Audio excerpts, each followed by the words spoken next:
কথা বলবো। আমাদের সঙ্গে নিউজ রুম থেকে রয়েছেন আমাদের প্রতিনিধি অতনু হালদার। অতনু, একেবারে গোয়ালপুকুর এবং তার 24 ঘন্টা কাটতে না কাটতেই ডোমকলের ঘটনা।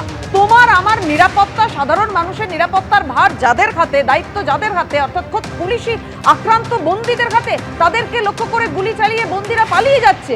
অথচ এই পুলিশ নিজেদের নিরাপত্তা দিতে পারছে না এবং বন্দীদেরও নিরাপত্তা দিতে পারছে না। দেখো, দুটো ঘটনাই কালকে গোয়ালপুকুরের পাশাপাশি মুর্শিদাবাদের ডোমকলেও একটি ঘটনা ঘটে এবং মুর্শিদাবাদের ডোমকলে সেখানে একজন অভিযুক্ত, সে হচ্ছে চুরির একটি মামলায় অভিযুক্ত এবং তাকে গ্রেপ্তার করার পর পুলিশ কর্মীরা তাকে নিয়ে চুরির মাল উদ্ধার করার জন্য তার বাড়িতে তল্লাশি চালাতে গিয়েছিল। যখন 4-5 জন পুলিশ কর্মী সেই অভিযুক্তকে নিয়ে ডোমকলের ওই অভিযুক্তের বাড়িতে যায় সেখান থেকে জিনিসপত্র, চুরির জিনিসপত্র উদ্ধার করার জন্য, তখন হঠাৎই পুলিশের ওপর হামলা হয় এবং হামলাটা হয় কার নেতৃত্বে?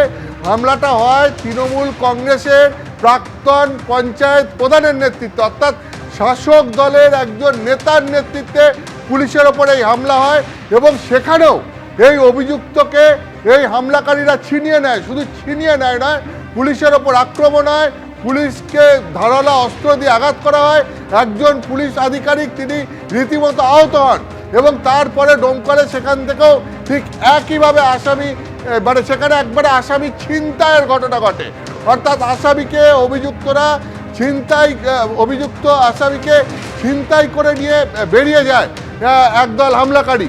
পরে অবশ্য পুলিশ সেই তৃণমূল কংগ্রেসের প্রাক্তন পঞ্চায়েত প্রধান সহ 3 জনকে গ্রেপ্তার করেছে। কিন্তু প্রশ্ন এটা নয়, সবথেকে বড় প্রশ্ন হচ্ছে যে পুলিশের ওপর হামলা করছে, আসামি ছিনতাই করতে কারা?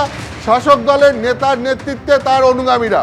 2, এখানেও পুলিশের ওপর হামলা হলো, পুলিশ আহত হলো, কিন্তু পুলিশ এই হামলাকারীদের আটকাতে পারলো না, এমনকি আসামিকেও তাদের কাস্টাডি থেকে ছিনিয়ে নিয়ে চলে গেল, পুলিশ সেটা আটকাতে পারলো না।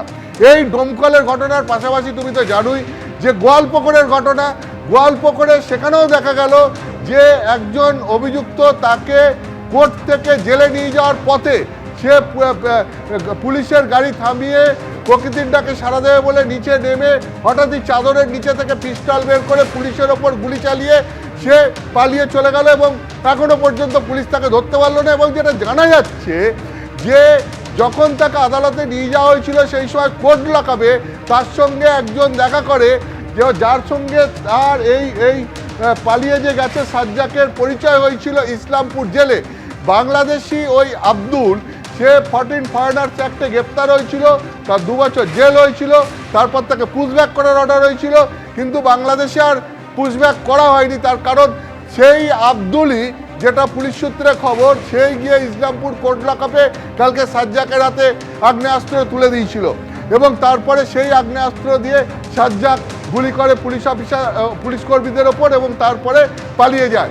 এখন দুটো প্রশ্ন, এক হচ্ছে যে কি করে সমস্ত পুলিশ কর্মীর নজর এড়িয়ে আব্দুল সাজ্জাকের হাতে এই আগ্নেয়াস্ত্র পৌঁছে দিতে পারলো কোর্ট লকআপে।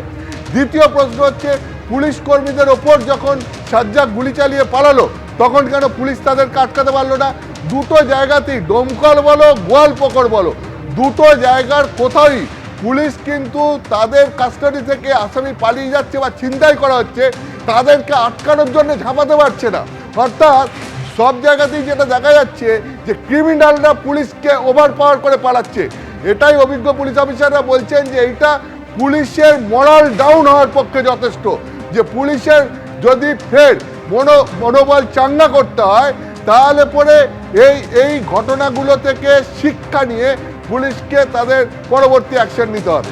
একদমই অতনু, তুমি আমাদের সঙ্গে থাকো। যে প্রশ্নটা উঠছে বারবার, সে গোয়ালপুকুর হোক বা ডোমকল, পুলিশের সেই অ্যাকশন কোথায়? পরপর 2 দিন পুলিশ আক্রান্ত হওয়ার পর এবার কড়া হুঁশিয়ারি দিলেন ডিজিপি রাজীব কুমার। তিনি বলছেন, আমাদের ওপর 2 রাউন্ড গুলি চালালে আমরা 4 রাউন্ড গুলি চালাবো। শুনুন। আপনারা সবাই জানেন আমাদের 2 জন পুলিশ কর্মী আহত হয়েছে, ওরা হসপিটালে আছে, ওদেরকে আমি দেখতে এসেছি আর আমাদের এখানে যেখানে ইনসিডেন্ট হয়েছে সেখানেও যাব। শুধু একটাই আমাদের সহকর্মীদেরকেও ওরা জেনারেলি যেটা আমার বার্তা আছে, যদি কেউ আমরা নর্মালি আমাদের ফোর্স যেটা আছে লোককে সিকিউরিটি প্রোভাইড করে, লোকদের সঙ্গে লোকদের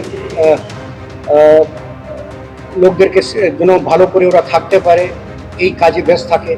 কিন্তু যদি কেউ ক্রিমিনাল আমাদের উপরে গুলি চালাবে, আমরা ওর থেকে 4 গুণ গুলি চালাবো।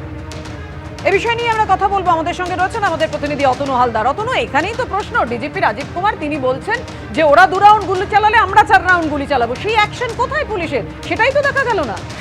দেখো, একেবারেই রাজ্য পুলিশের ডিজি রাজীব কুমার বলছেন যে ক্রিমিনালরা যদি পুলিশকে আক্রমণ করে তাহলে তারা যদি 1 রাউন্ড গুলি চালায় তাহলে পুলিশ সেখানে তার 4 গুণ গুলি চালাবে।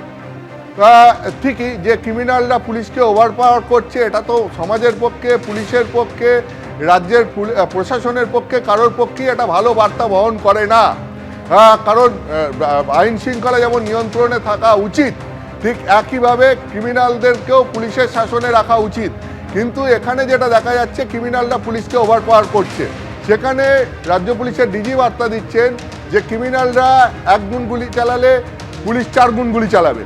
খুব ভালো কথা, কিন্তু কালকে যে দুটি ঘটনা ঘটলো, একটা গোয়ালপুকুরে এবং একটি ডোমকলে, এবং দুটি ঘটনাতেই দেখা যাচ্ছে যে ক্রিমিনালরা পুলিশকে ওভারপাওয়ার করলো।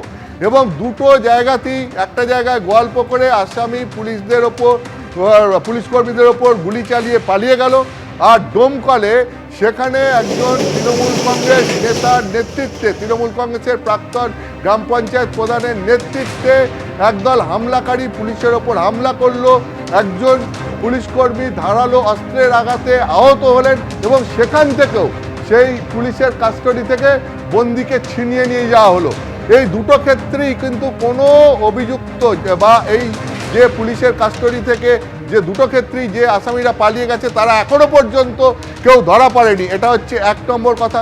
2 নম্বর হচ্ছে যে এই দুটো ক্ষেত্রেই কোথাওই কিন্তু পুলিশকে দেখা গেল না যে অভিযুক্তকে নিজেদের কাস্টডিতে রাখার জন্য তারা পাল্টা কিছু একটা করলো বা চেষ্টা করলো।